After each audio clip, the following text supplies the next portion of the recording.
All right, now let's talk about the user interface inside of Unreal Engine. Number one, there's absolutely no possible way I could show you everything inside of here, okay? It's a ton of stuff. What I will do is show you the way that I use it and basically what I use all the time, and then you can just kick that to the curb and go from there, okay? So number one, these little guys up along the top, I use new level and save current level as. Sometimes import to level, but basically I use imports down here. And then other than that, basically the window section where I will turn windows on and off so I can access them over here. The other thing is all of these windows are completely customizable. So you can drag them wherever you want and they will automatically dock for you. So you can create your Unreal Engine interface in absolutely any manner that suits you, which I think is really, really nice. The select mode up here, kind of sneaky hidden. You'll be in select mode for quite a while, and then you're going to start to want to do other stuff.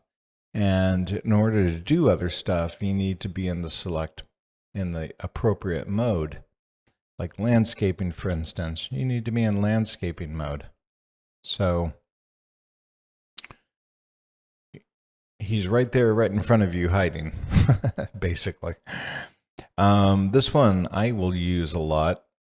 Quixel Bridge, Marketplace, Datasmith, Lights, Cinematics, Cameras, Visual Effects, absolutely. And then play mode brings you into the game. If you're creating a character, then you can move that character around in the environment and interact with it. Your gizmo operators over here. So you can select which gizmo you want, or just hit your space bar and you can cycle through them, okay? And then you can select world space or local. You can turn snaps on and off. And then you can select the snapping distance or size. The outliner you use a lot. This is everything that's on the stage is going to be in your outliner, all right? And good project management is packing a lot of this stuff into a folder to keep it well organized. Every time that you click on something, under details, you're going to have a whole host of new stuff to play with. All right. So as you get into lighting, there's going to be just an immense amount of stuff here for you to get into, especially when it comes to lumen lighting and exponential height fogs, and it gets crazy down here. So one of the neat things about it is the search bar. So if you know what you're looking for, you can just go ahead and type it in and it will bring it up for you. And then down here we have add and import. I do use these quite often.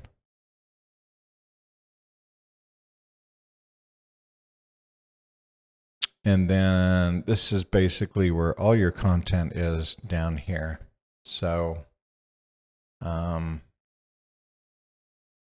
everything that you would possibly be using, or the way that you've opened up Unreal to begin with, like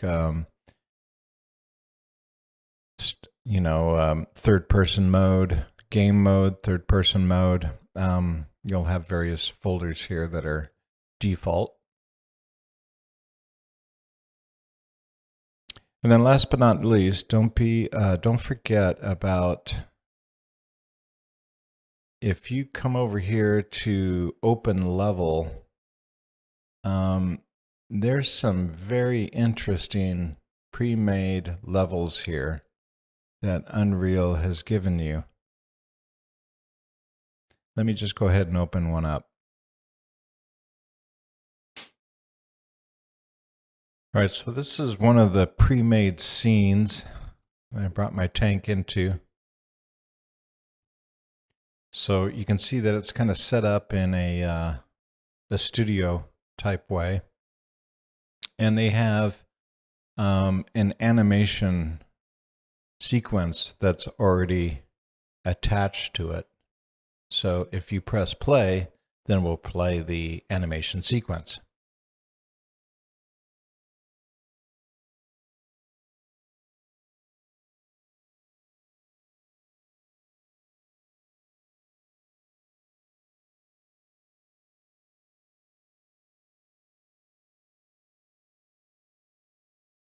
And that's just a great way to kind of showcase your work and what you've done. So again, that's going to be up here into the file open levels, and explore those, look at them, and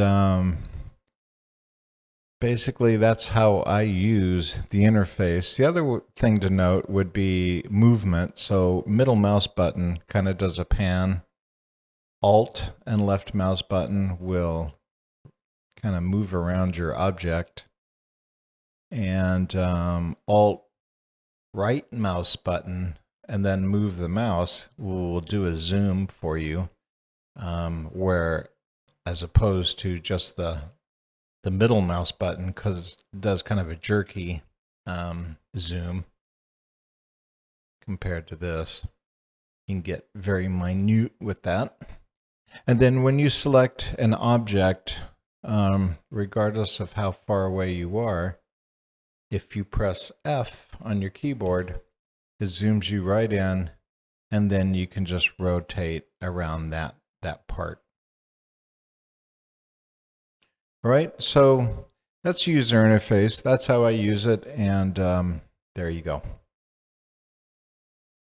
All right, so let's talk about importing into the Unreal Engine.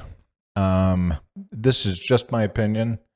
For me, there's really only 3 ways to do this. It's either going to be the Daz to Unreal plugin, FBX import, or something that's called the Datasmith importer.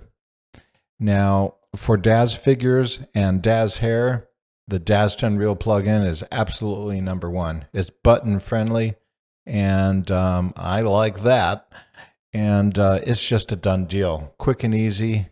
Everything comes across flawlessly. You can't ask for more. The other way to do it is to import by FBX. And what you would want to do, or the way that they use it in the gaming industry, is they set up their mesh to be at 0, 0, 0 in space. Okay? And then they'll create their pivot point, and then they export it from this position. And what that does for you is when you bring it into the game, when you click on it, your translation is going to be right where you had it in your 3D package. And that makes adjusting it, moving it, bringing it to the character figure super easy, because your gizmo is right here. It's not 10 feet away. It's right at the object. And then the last way is using something that's called the Datasmith importer. So Datasmith is something developed by Unreal Engine. And here are all the 3D packages that this plugin can be used in.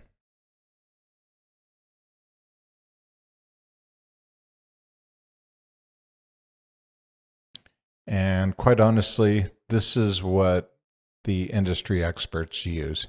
And the reason why is for something like this tank, it's perfect to do this in. This tank has pretty much a shit ton of parts.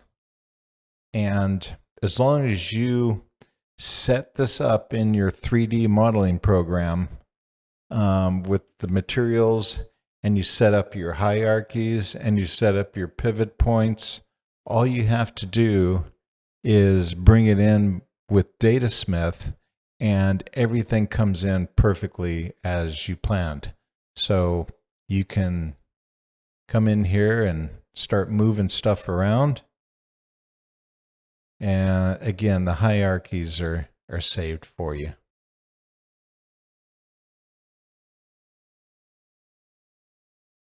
Datasmith is a plugin, so you would have to go ahead and make sure